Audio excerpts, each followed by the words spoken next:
하나님 아버지 감사드립니다. 이제 하나님 주명으로 충만케 하여 주시고 제 삶을 통하여서 주님께서 생명길로 인도하신 주님의 놀라운 역사를 간증하게 될 때 전하는 자나 들으시는 모든 분들 은혜 가운데 함께 할 수 있도록 주며 도와주시고 인도해 주시옵소서. 예수님의 이름으로 감사드리며 기도하였습니다. 아멘. 안녕하세요. 저는 경상북도 경산시에 위치한 대한예수교 당로회 합동 소속 대신대학교 2학년에 재학 중인 탈북민 신학생 85년생 39살 홍성일입니다. 저는 북한의 영광도 해산시에서 태어났습니다. 영광도 해산시는 중국과 인접한 곳이고 백두산에서 그리 멀지 않은 곳입니다. 저희 친할아버지는 천재이셨고 그리고 남한 태생이었다고 합니다. 할아버지는 자식들에게도 본인의 가정사에 대해서 말씀을 안 해주셔서 그 정도밖에 알지 못합니다. 할아버지가 군대에서 남한 방송을 몰래 듣다가 동료 군인에게 발각이 되어서 고발을 당했는데 원래는 정치범 수용소에서 평생 동안 살아야 하지만 할아버지를 데리고 있던 군 간부가 불쌍히 여겨서 양강도로 추방을 보냈다고 합니다. 또 저희 외가에는 중국에 친척이 있었습니다. 이런 가상 환경 때문에 저희는 북한에서 사회적인 왕따를 당하면서 살았습니다. 그래서 저희 부모님들이 너무 힘들어 하셨습니다. 저는 옆에서 이런 부모님들의 모습을 지켜보면서 어린 시절을 보냈습니다. 저는 일남 일녀중 맞이이면서 맞장손으로 태어났습니다. 저와 저희 여동생은 연년생입니다. 제가 1살 때 있었던 일인데요. 그러니까 저희 어머니가 동생을 임신했을 때입니다. 혼자서 집안에 누워 있었는데 악한 영을 보게 되었습니다. 집이 되게 작았었는데 제가 누워있는 저의 발치 왼쪽 코너에 시커먼 형체가 저를 바라보고 있었습니다. 너무 무서웠습니다. 너무 무섭고 놀라서 소스라쳐 울면서 있으니까 문 밖에 있던 어머니가 들어왔습니다. 잠시 후 사라졌지만 4살 때까지 비슷한 형체를 가끔씩 보게 되었습니다. 자주 놀래고 무서워서 울면 뭐가 있다고 그러냐고 부모님은 화까지 내셨습니다. 제가 4살 때 되던 해 따뜻한 봄날 일요일이었습니다. 저는 압록강 주변에서 놀다가 얼음구멍에 빠져서 죽을 뻔하였습니다. 주변에는 단 한 사람도 없었습니다. 점점 힘이 빠지게 되면서 어머니와 아버지와 함께 했던 시간들이 필름처럼 머릿속을 스쳐 지나갔습니다. 인전 죽었구나 하면서 물속으로 울면서 가까워지는 얼음구멍을 향해 가고 있을 때 어디선가 한 분이 나타나서 저를 구해주셨습니다. 저희 둘째 삼촌 직장 동료였는데 점심시간에 공장에서 쉬고 있다가 갑자기 집에 가고 싶더랍니다. 그래서 지나가다가 저를 발견하고 구해 주셨던 겁니다. 동네 할머니들이 하시는 말씀이 너는 오래 살겠다 죽다가 살아나서 하시던 말이 기억이 납니다. 북한에는 고난의 행군이 있었습니다. 식량난 때문에 굶어 죽는 사람들이 정말 많았습니다. 저희 집에도 배급이 끊기면서 저희 어머니가 장사를 해서 먹고 살았습니다. 중국이 바로 옆에 있었기 때문에 중국 사람들과 바로 필요한 물품들을 바꿔서 시장에 가져다가 팔아 이윤을 남겨 먹고 살았습니다. 귀금속 또는 약초, 통나무, 돈이 될 만한 모든 것들을 중국에 넘겼습니다. 그런데 이게 불법이다 보니 몰래 거래를 하다가 들키게 되면 보안원들과 보위부와 또 군인들이 수시로 신발을 신고 집에까지 들어와서 물건들을 빼앗았고 또 저희 어머니를 잡아가서 때리고 온갖 욕설과 모욕을 주었고 그때마다 아버지가 인맥을 동원해서 뇌물을 가져다가 줘야 어머니가 풀려 나왔습니다. 초등학교 때부터 이런 상황들을 옆에서 지켜보면서 너무나 두려웠고 무서웠습니다. 사회에 대한 부정적인 생각과 반감이 생기게 되면서 가슴에 대못이 박히는 것 같았습니다. 그러다 보니 초등학교 3학년부터는 아예 공부를 하지 않았고 불량한 친구들과 어울리면서 술과 담배를 배우게 되었습니다. 고난의 행군 시기에는 정말 많은 사람들이 죽었습니다. 어디를 가나 시체가 있었습니다. 특히 중국으로 도강하다가 물에 빠져서 죽은 사람들이 엄청 많았습니다. 시장 입구에도 빌어먹다가 그네는 굶어서 죽은 사람들이 있었습니다. 그럼에도 북한은 장소도 하지 말고 이것저것 하지 말아야 되는 것 투성이었습니다. 그냥 앉아서 굶어 죽으라는 말이었습니다. 이런 상황 속에서 사람들이 소망이 없기 때문에 술과 마약에 의지하고 중독이 되어서 살았습니다. 저의 주변에도 이런 사람들이 많았습니다. 중학교 때는 불안한 마음에 저도 술로 세월을 보내던 나머지 술을 안 마시면 손이 떨리는 증상까지 나타나기도 했었습니다. 부모님들은 저의 이런 사실을 몰랐습니다. 먹고 살려고 애들만 집에 두고 며칠씩 집을 비우고 나가는 일들이 많았기 때문입니다. 다행히 제가 초등학교 때부터 학교에서 운영하던 축구 소조를 다녔기 때문에 운동을 하면서 땀을 흘리다 보니 조금씩 회복이 되었던 것 같습니다. 고등 중학교 6년 과정을 다니며 말며 하다가 2003년 18살에 졸업을 하게 되었고 다음에 2004년 19살 때 저는 양강도 체육단 축구 양성조에 들어가게 되었습니다. 양강도 대표팀을 양성하는 축구부였습니다. 축구를 하고 싶어서 들어간 게 아니었습니다. 저희 어머니가 중국 사람들과 장사했던 일들을 중앙당 보위사령부 검열대가 알게 되면서 6년이라는 감옥형을 받게 되었고, 그래서 어머니가 도직교수도 감옥에 갇히게 됩니다. 감옥에 안 보내려고 집까지 팔아서 어머니를 병보석으로 꺼내려고 여러 간부들에게 뇌물을 주다 보니 먹고 살 돈이 없었습니다. 저희 아버지와 여동생은 삼촌 집에서 당분간 들어가서 살게 되었고, 저는 숙식을 해결할 수 있는 체육단의 시험을 보고 입단을 하게 되었던 것입니다. 밥이래 봐야 밥그릇을 바닥에 탁탁 두드려서 숟가락으로 꼭꼭 눌러서 뜨면 3숟가락 정도였고, 염장 묵국에 염장무 반찬이 전부였습니다. 그렇게 2년 반 동안 체육단 생활을 하다가 나왔습니다. 친구들이 많았기 때문에 여기저기 옮겨 다니면서 굶지는 않고 지냈습니다. 저희 회사는 중국이 옆이다 보니 젊은 친구들 대부분이 중국으로 넘어가서 중국 집들의 돈이 될 만한 것들을 훔쳐왔습니다. 그러다가 총에 맞아 죽은 사람들도 있었고, 잡히면 죽도록 맞다가 북한으로 다시 이송돼 오기도 했습니다. 돈이 생길 구멍이 없었기 때문에 도둑질이라도 안 하면 안 되기 때문이었습니다. 그래서 가끔씩 저도 친구들과 중국에 몰래 넘어가서 중국집을 털어서 도둑질한 물건들을 팔아서 돈을 쓰기도 했습니다. 그런데 그렇게 지내던 중에 한 친구가 저보다 5살 많은 2명의 형들을 소개해줘서 알게 되었습니다. 이 형들은 시골에서 왔는데 저희 동네에 놀러 왔다가 동네 골목대장 같은 친구들에게 걸려서 가지고 있던 돈도 빼앗기고 여러 번 맞을 뻔하게 되었는데 저에게 데려와서 이 형들과 같이 좀 다니면 안 되겠냐고 하는 것이었습니다. 제가 친구들도 많았기 때문에 저하고 다니면 그래도 좀 안전했기 때문입니다. 그래서 잘못된 만남은 그렇게 시작이 되었습니다. 이 형들과 중국에 도둑질하러 함께 가게 되었습니다. 말이 도둑질이지 사실은 강도질하러 간 거였습니다. 모르고 따라갔지만 돌이킬 수가 없었습니다. 우리 북한 사람들과 장사하기 위해 오토바이를 타고 약속 장소로 가고 있는 중국 사람들을 잡아서 가지고 있는 돈을 모두 빼앗는 것이었습니다. 반항하면 엄청나게 때렸기 때문에 중국 사람들은 산속에서 북한 사람들을 만난 것을 무서워했습니다.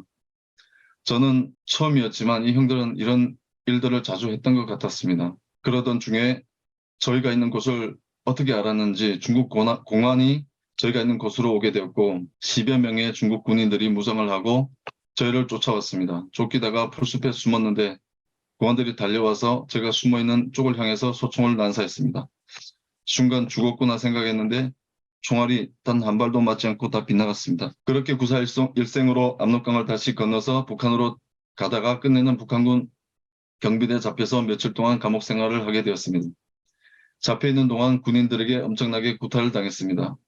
그러던 중에 잠깐 밖에 나갈 일이 생겼는데 그 틈을 타서 저는 도망치게 되었습니다. 사건이 종결될 때까지 한 7개월 동안 도망을 다녀야 됐습니다. 사건이 종결이 되고 집에서 지내고 있던 중에 추운 겨울인 12월 말 어느 날 새벽 5시에 보안소에서 3명의 보안원들이 저를 체포하는 일이 생깁니다. 저에게 수갑을 채우고 가면서 엄청나게 저를 구타하면서 하는 말이 그 시골 형들과 함께 1호선 김일성, 김정일 별장에 들어가는 동선 400m를 잘라서 중국에 팔아먹었다는 겁니다. 저는 전혀 모르는 일이었습니다. 진실 여부도 알아보지도 않고 마구잡이로 구타할 때는 이유가 있었습니다. 그래서 속으로 뭔가 잘못됐다는 것을 알고 도망칠 기회를 어렵게 얻어서 도망치기 시작했습니다. 권총을 꺼내서 저에게 조준을 해서 사격하면서 쫓아오기 시작했습니다. 도망치다가 체력이 바닥이 나게 되고 더 이상 움직일 힘이 없게 되면서 압록강 강둑에서 뛰어내리게 되었습니다. 높이가 아파트 2, 3층 정도 높이였는데 아래에는 큰 바위들이 삐죽삐죽하게 널려 있었고 바위들 위에는 눈이 어느 정도 쌓여 있어서 뛰어내리는 순간 미끄러져서 발이 바위점에 끼어서 부러지던 아니면 발목이 꺾이든지 그런 상황이었습니다. 그래도 어쩔 수 없이 뛰어내려야만 했습니다. 그래서 뛰어내렸는데 바닥에 발이 닿는 순간 가볍게 착지를 하게 되었습니다. 그 순간 저도 너무 놀라고 신기했습니다. 뒤에서는 저를 향해 총을 쏘고 있고 제가 강물에 들어섰는데 저의 오른쪽 물속으로 총알이 박히는 소리가 들렸습니다. 저는 물속으로 들어가 얼음장을 헤치면서 중국으로 넘어갔고 친척 집에서 며칠 동안 지내다가 다시 북한으로 넘어가게 되었습니다. 이런 위험한 일들이 있을 때마다 다치지 않고 죽지 않고 살아있는 저를 보면서 제 자신이 엄청 운이 좋은 사람인 줄 알았습니다. 저희 어머니는 점을 보러 자주 다니셨습니다. 저의 사주 팔자를 3번을 각기 다른 무당들에게 가서 물어보았는데 다들 하는 말이 33살부터 굉장히 잘 되는데 앞으로 남쪽으로 갈 운명이다. 이런 얘기를 했다고 합니다. 제가 자살 시도도 여러 번 했었는데 그때마다 부모님을 생각하니 불효자가 되는 것 같고 미안하기도 하고 또 33살에 굉장히 잘 된다고 했던 무당들의 말이 기억이 나서 그래서 그때까지만 한번 기다려보자 이런 생각을 했었습니다. 그런데 실질적으로 제가 대한민국에 와서 10년 동안 방황하고 33살에 예수님을 구주로 영접하게 되었습니다. 북한에서 무당을 통해서 하나님이 말씀하셨는지 아니면 악한 영들도 진리 앞에서 거짓을 말할 수가 없어서 진실을 말했는지 잘 모르겠습니다. 저와 저희 가족은 북한에서 식량난으로 힘들게 지내고 있던 중에 한국에 먼저 온 외삼촌과 연락이 닿아서 여동생이 먼저 한국에 오게 되었습니다. 그 뒤를 이어서 저희 어머니가 떠났고 또 몇 개월 후에 제가 23살 되던 해인 2006년 3월에 저와 아버지도 중국과 미얀마, 태국을 걸쳐서 2007년 6월 25일에 대한민국에 입국을 하게 되었습니다.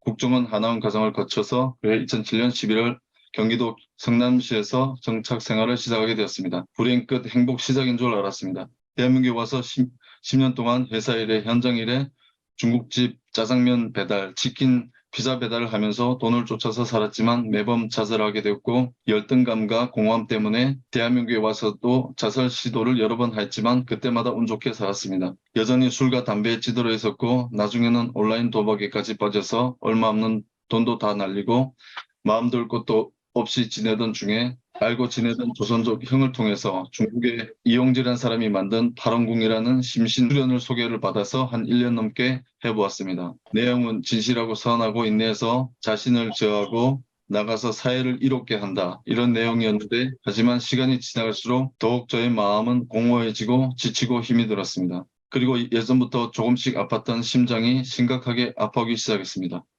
심장을 송곳으로 찔러서 쥐어짜는 듯한 통증이 시간이 갈수록 그 아픈 횟수가 많아졌습니다. 또 밤에 자다가도 여러 번 잠에서 깨어서 심장 통증 때문에 고통스럽게 지내고 있었습니다.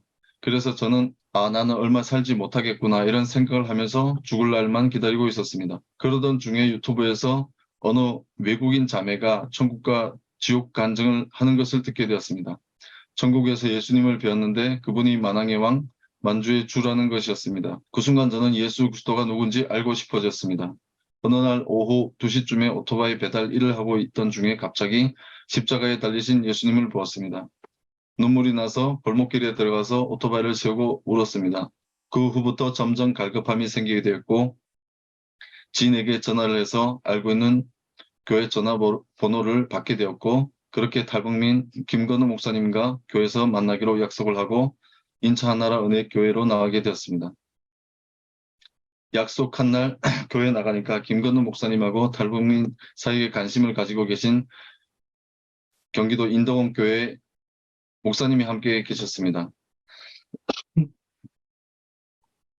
2017년 8월 17일 11시 30분이었습니다. 대화를 나누던 중에 인덕원 교회 목사님이 예수님에 대해서 물어보시는데 갑자기 눈물이 터졌고 멈춰지지가 않았습니다. 마음속으로 안 울고 싶은데 왜 이러지 하면서 팔로 얼굴을 가렸는데 예수 그리스도의 십자가가 저희 앞에 나타났습니다. 십자가 앞에서는 사람들이 십자가에 못 박히신 예수님을 향해서 돌을 던지고 있었고 침을 뱉고 있었습니다. 그런데 하늘에 계신 아버지께서 계신 곳에서 내가 너희들을 사랑한다라고 그 사람들에게 말씀을 하셨습니다. 순간 저는 쥐구멍을 찾으려고 했습니다. 그런데 어느새 그 말씀이 예수님의 입을 통하셔서 예수님께서 돌을 던지고 침을 뱉는 사람들을 지나서 저에게 임하셔서 저를 움직일 수 없게 구속하셨습니다. 거대한 산과 같은 힘이 저를 눌렀습니다. 손가락 하나 까딱할 수가 없었습니다. 그런 후에 목사님과 대화를 마치고 밖으로 나왔습니다. 하늘과 땅을 바라보았는데 예전과는 전혀 다르게 보였습니다. 너무나도 아름다웠습니다. 심장 통증 때문에 얼마 살지는 못하지만 저의 남은 인생을 하나님께 드리겠습니다. 이런 고백이 저절로 나왔습니다. 그날 저녁에 저는 꿈을 꿨습니다. 새벽 3시쯤 되었는데 꿈에서 제가 침대에 누워 있었는데 너무 무섭고 두려웠습니다.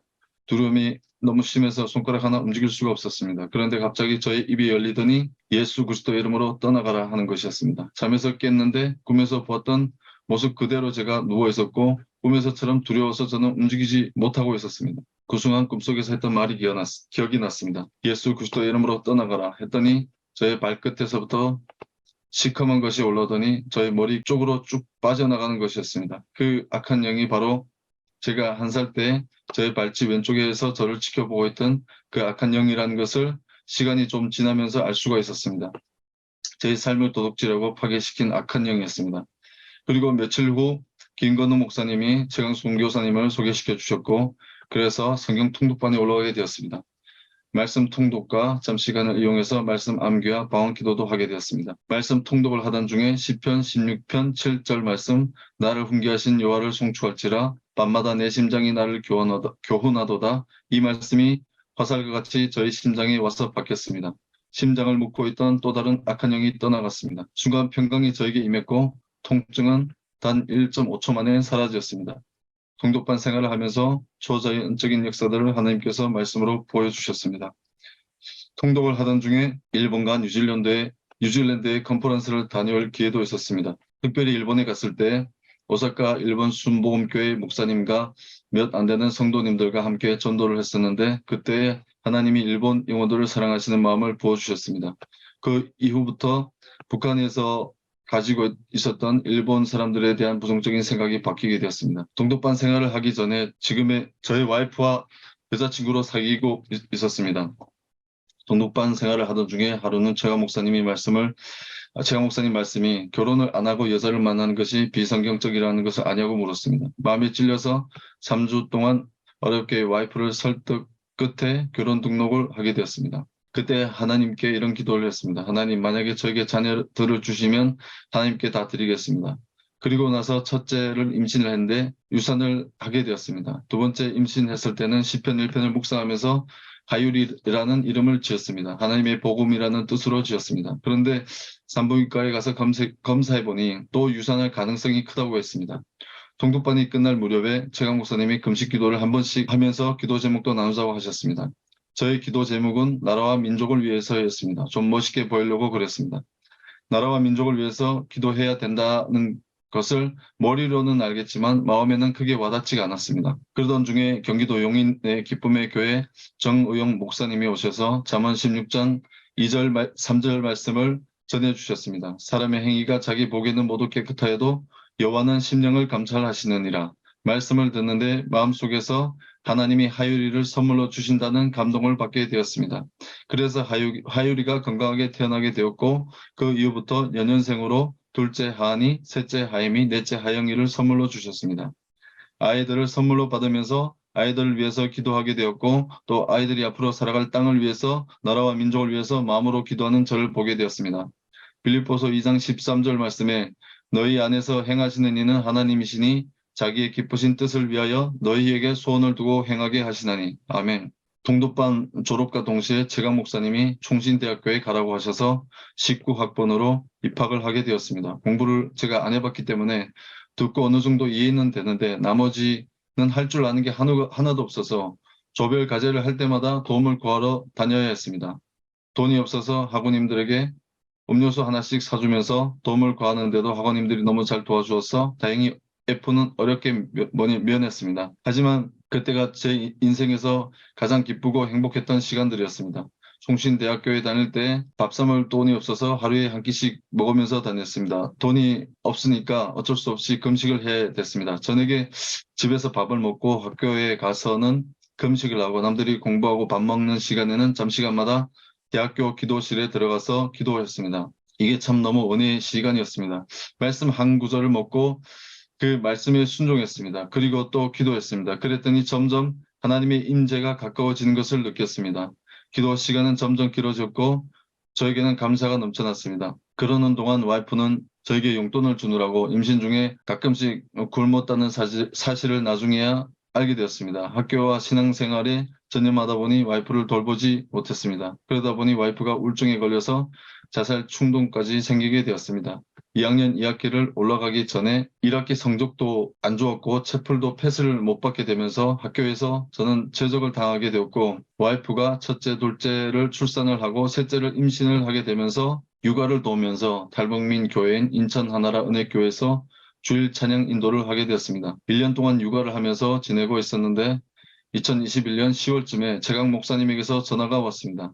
경상북도에 있는 대신대학교에 입학을 하라고 하시는 거였습니다. 갑자기 총신에 다닐 때 생각을 하니까 도저히 엄두가 안 났습니다. 그런데 최강 목사님이 본인도 신학교에 다닐 때 F도 여러 번 받으면서 다니셨다고 하셨습니다. 목사님에게 감사하기도 하고 미안한 마음도 들었습니다. 그리고 다음에 성령님의 음성이 들렸습니다. 걱정하지 말고 내려가라. 내가 다 계획이 있다. 이렇게 말씀을 하셔서 목사님하고 한 10초 동안 큰 소리로 함께 웃었습니다. 그리고 네, 목사님 알겠습니다. 내려가겠습니다. 그리고 면접을 보고 다음해 22년 3월에 대신대학교에 입학을 하고 4월 25일에 학교 근처인 경산시 중방동에 집을 구해서 이사를 하게 되었습니다. 저는 하나님의 은혜로 말씀과 기도로 어느 정도 본인이 세워졌기 때문에 어디를 가더라도 혼자서 승리할 수 있다는 제 안에 그런 교만한 마음이 있었습니다. 그런데 중방동에서 완전히 무너지기 시작했습니다. 집에서는 기도할 수 없는 상황이었고 주변에는 다 무당 집들만 보이고 기가 막히게 기도도 안 되고 점점 게을러지고 또 저는 통독반에서 방언기도로 훈련을 받았는데 주변에는 방언기도를 하는 교회도 없었고 영적으로 눌려서 죽을 것 같았습니다. 신앙이 무너지게 되면서 하나님과의 관계가 단절된 것 같았습니다. 그래서 생각해보니 기도할 수 있는 것도 저의 삶의 모든 것이 다 하나님의 은혜라는 것을 다시 한번 마음속 깊이 깨닫게 되었습니다. 하나님 안에서 하나님의 사랑으로 겸손하게 살아야겠다는 마음이 들었습니다. 와이프는 저에게 애들도 많고 하니까 이혼을 해서 수급자로 정부 혜택을 받자고 몇 년 동안 얘기를 했었습니다. 사실 와이프는 하나님과의 인격적인 만남이 없었고 저를 따라서 교회에 지금까지 다니고 있습니다. 그때마다 하나님 앞에 제가 죄가 되기 때문에 안 된다고 단호하게 거절을 했습니다. 하지만 저희 애들이 5살, 4살, 3살, 2살 연년생이다 보니 한 명이 아프면 줄줄이 아파서 2명씩, 3명씩 여러 번 입원을 하게 되면서 병원비도 엄청 많이 나오게 되었습니다. 영적인 상태가 무너지면서 와이프가 하는 말들이 저의 귀에 박히는데 귀에서 피가 나는 것 같았습니다. 와이프가 주님을 인격적으로 만나면 변화되겠지 이런 생각으로 이혼을 해주게 되었습니다. 정말 지푸라기라도 잡고 싶은 심정이었습니다. 그런데 어느 날 병호 전도사님에게서 전화가 왔습니다. 동대원 장학생으로 추천해 주시면서 자기 소개서를 보내라고 하셨습니다. 너무 감사했습니다. 자기 소개서를 보내드리고 또 인천에서 저희 신학생들이 이면수 목사님과 만나는 시간이 있었습니다. 이면수 목사님이 식사하는 자리에서 대구 광진중앙교회 담임 목사님과 통화를 하시더니 내려가면 만나보라고 하시면서 저에게 담임 목사님 연락처를 주셨습니다. 그래서 내려오자마자 연락을 드리고 교회에 가서 담임 목사님을 만나고 주요 예배를 드리는데 교회 성도님들이 방언기도를 하고 계셨습니다. 마음이 평안하고 원래 제가 있어야 될 자리에 온 것 같은 마음이 들었습니다. 그래서 지금은 광진중앙교회에 등록을 하고 교회 근처로 이사도 했습니다. 광진중앙교회 담임 목사님이 저의 사정을 들으시고 부족한 저의 집 보증금과 이사 비용까지 도와주셨습니다. 광진중앙교회 담임 목사님에게 감사를 드리고 이면수 목사님에게도 감사를 드립니다. 저의 부끄러운 인생길을 뒤돌아보니 어려울 때나 기쁠 때나 슬플 때나 항상 하나님의 도우심이 함께 하셨습니다. 마음의 경영은 사람에게서도 말의 응답은 하나님께 있었습니다. 사람의 행위가 자기 보기에는 모두 깨끗하여도 심령을 감찰하시는 하나님이 저의 마음 상태를 보여주시고 또 새로운 마음을 주셨습니다. 자주 넘어지나 하지만 다시 예수 그리스도의 보혈을 의지해서 하나님께 나갈 수 있도록 하셨고 모든 것을 하나님이 주관하시고 이루어 가시는 것을 보여주셨습니다. 그래서 저의 앞으로 비전은 성경 통독반 사역을 하는 것입니다. 제가 그곳에서 하나님을 경험을 했기 때문에 저희 탈북민들을 말씀과 기도로 사역자들로 리더들로 세우고 싶은 마음이 있습니다. 하나님께서 주신 마음이면 언젠가 이루어 주실 줄 믿습니다. 이를 위해서 기도하고 있습니다. 잠언 3장 1절 말씀을 보니까 모든 일에는 때가 있다.